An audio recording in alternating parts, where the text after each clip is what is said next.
그래도 우리 진로 선택, 진로 탐색의 가장 핵심은 나의 특성을 잘 아는 거죠.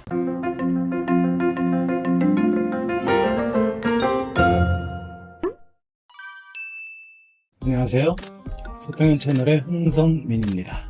오늘은 진로 탐색, 어떤 직업을 선택하면 좋을지, 공부하는 데 있어서 비전 그리고 진로, 직업 굉장히 중요하죠. 그거에 의해서 여러분들이 고등학교에서 문과, 이과 선택도 하셔야 되고요, 또는 고교학점제 과목 선택도 하셔야 되고요, 대학의 학과 선택도 하셔야 되는 거죠. 근데 어떻게 선택하시나요? 부모님의 권유?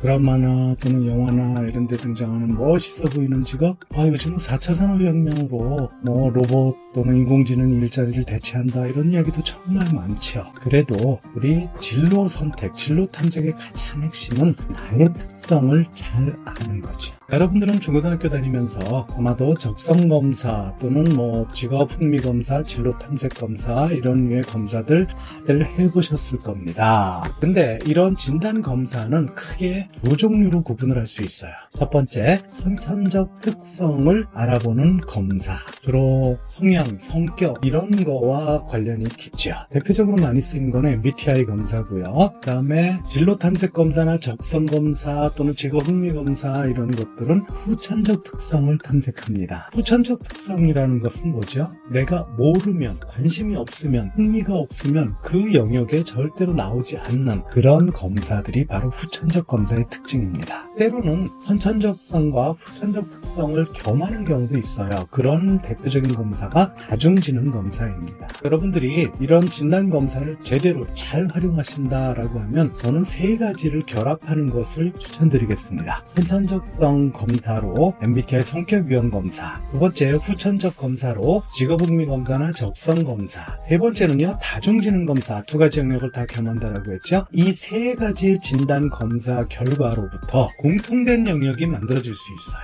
이게 바로 여러분의 가장 진로를 선택했을 때 가장 성공의 확률이 높은 그런 영역이 될 겁니다. 오늘부터는 MBTI 성격에 주로 반영이 되는 선천적 특성을 기반으로 하는 진로 탐색을 좀 도움을 드리고자 합니다. MBTI는 우리 앞에서도 쭉 이야기하고 있었지만 네 가지 지표로 일단 구분이 되지요. 에너지의 방향, 외향, 내향, EI 지표가 있었고요. 그 다음에 인식 기능, 두뇌 정보를 인식하는 인식 기능, 감각, 그리고 직관, 두 가지로 나뉠 수 있었죠. 세 번째, 인식된 정보를 바탕으로 뭔가 선택하고 결정하고 판단하는 기능, 사고와 감정으로 결정이 됐었죠. 마지막 네 번째 지표는요, 생활 양식 또는 행동 양식을 나타내는 판단 지표 J, 인식 기능 T로 나뉠 수 있었습니다. 일단 이 지표별 진로 탐색 내용 살짝 먼저 알아보도록 하죠. 첫 번째 지표, 에너지의 방향이라고 했습니다. 외향, 내향. 외향, 내향의 진로 탐색은 좀 다르죠. 먼저 외향형은요, 사람들과 함께하는 일을 좋아합니다. 또는 새로운 사람을 만나야 하는 일, 대표적으로 영업이라든가 이런 거를 두려워하지 않는 게 바로 외향형의 특징이죠. 반면에 내향형은요, 혼자 하거나 또는 사물을 상대로 하는 일,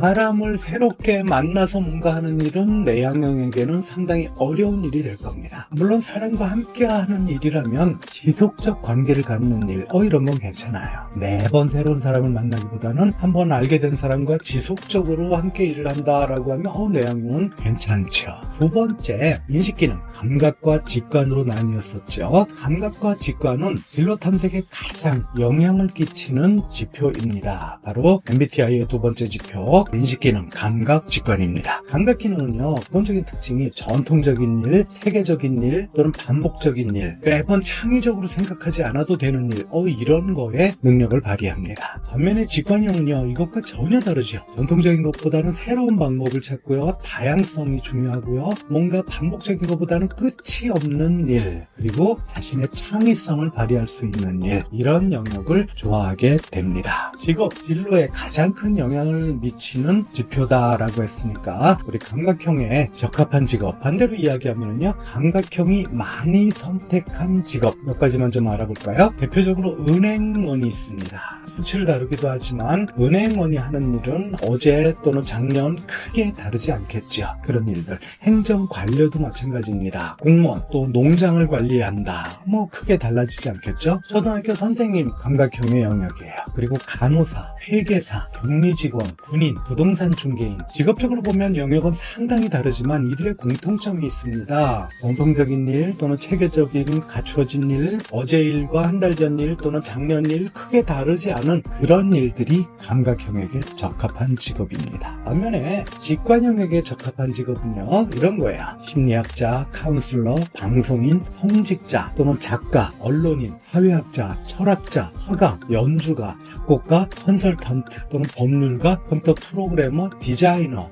공통점이 좀 느껴지시나요? 각 직업의 영역은 정말 다른 영역에 속하고 있지만 공통점이 있죠. 어제 한 일과 오늘 한 일이 같아 보이지만 전혀 다른 일이에요. 사람에 따라 달라지고요. 상황에 따라 달라지고요. 또 끝이 없는 일, 이런 것들이 바로 직관형이 선택하는 주요 직업들이고요. 또 직관형에게 적합한 직업입니다. 세 번째 지표는 판단 기능이라고 했죠. 사고 또는 감정, T와 F로 나뉘는 그런 지표였습니다. 이들의 진로와 관련한 특징을 보면 사고형은 분석적인 일을 선호합니다. 체계를 만드는 일 또는 기획을 하는 일, 이런 것들을 선호하고요. 감정형은요, 말 그대로 사람과 함께하는 일, 사람을 돕는 일도 좋아합니다. 또는 개인의 가치를 높여가는 그런 일, 감정형에 어울리는 그런 진로 영역이 됩니다. 마지막 생활 양식, 행동 양식, 판단 지표 제2에게 적합한 일은요, 체계적인 일 또는 사전에 계획된 일, 비전과 목표가 뚜렷한